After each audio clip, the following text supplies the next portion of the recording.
do.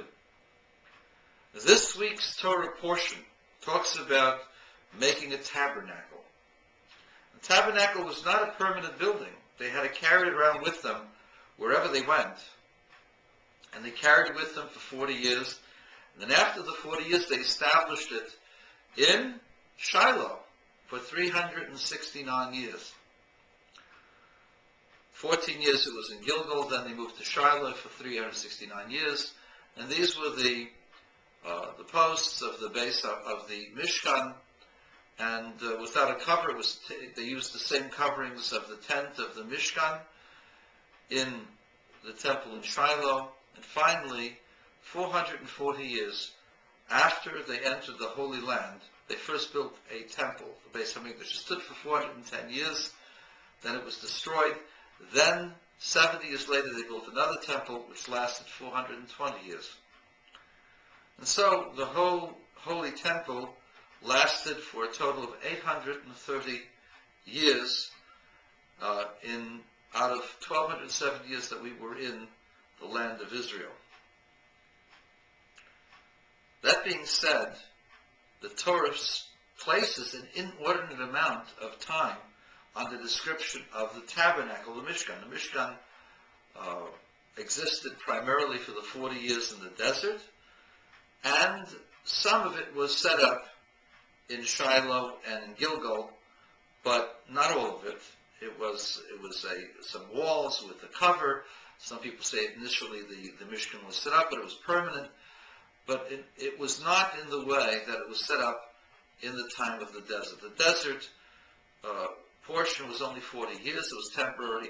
And that's not the way the temple will be rebuilt when Mashiach comes. And so the question is, why the amount of time, the amount of ink, the focus on the tabernacle when the tabernacle is not permanent? And the services in the tabernacle, some of them are permanent, some of them weren't. And the way in which we camped, that's not permanent. We camped in the desert, and that was it. What's the difference? And so let me just share with you the images that people deal with regards to the tabernacle, or the Mishkan, the holy place. The tabernacle has many facets which remind us of the giving of the Torah. In fact, many of the great Baalei Musar, many of the great thinkers of Israel say that all of the service in the tabernacle were meant to recreate the fire and the thunder and the noise and the enthusiasm and the whole process of the giving of the Torah. And a person should do this as well, in their own mind, recreate the whole process of the Torah giving on Mount Sinai every day. That's one approach. The other approach is, it says, Zos Torah Sa'adam, that the main element of Torah is the person, that within the person lies all of the various components that the esoteric parts of the Torah speak about. They speak about the Sfirot, they speak about the worlds, speak about the general areas of holiness, the realms of holiness, the levels of holiness. All of those things are found within the human being. And so, the tabernacle is really a picture of the human being, of what a human being is supposed to be like. The various components in the tabernacle were meant to parallel the elements of the person. Just as an example, the whole idea of the two altars, there's an outside altar and an inside altar. The altar is where you offer sacrifices, where you take sacrifices and you burn them for God. And that's symbolic of the love that we have, the burning love that we have in all of our activities that we wish to come close to God. And there's an external altar, and there's an internal altar. The external altar is the altar of understanding. The reason why we love God, because we understand and appreciate that everything God does for us. And we're enthusiastic, we're happy about that. And we wish to show God our love back. We wish to reciprocate.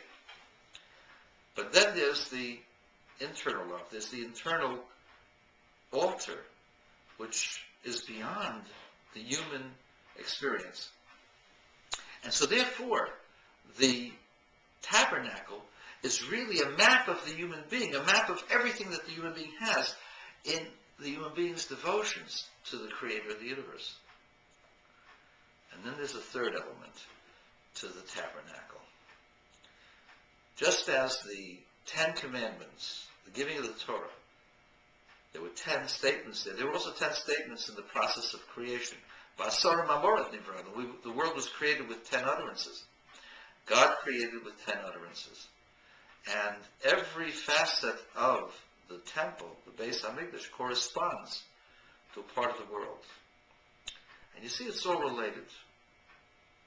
For you see, the Torah inspires us. The study of the Torah elevates us to a different perspective, and then we're supposed to work on ourselves to bring ourselves with our love, with our enthusiasm, with our intensity, back to God.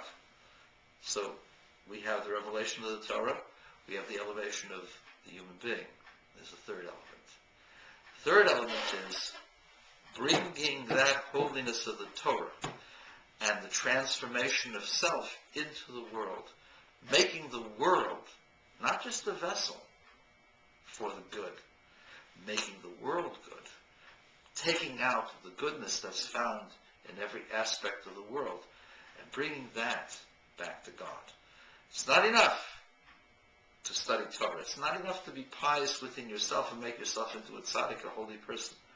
You have to then take that holiness and penetrate it into the world. And that's the reason why the tabernacle paralleled the Torah, the person,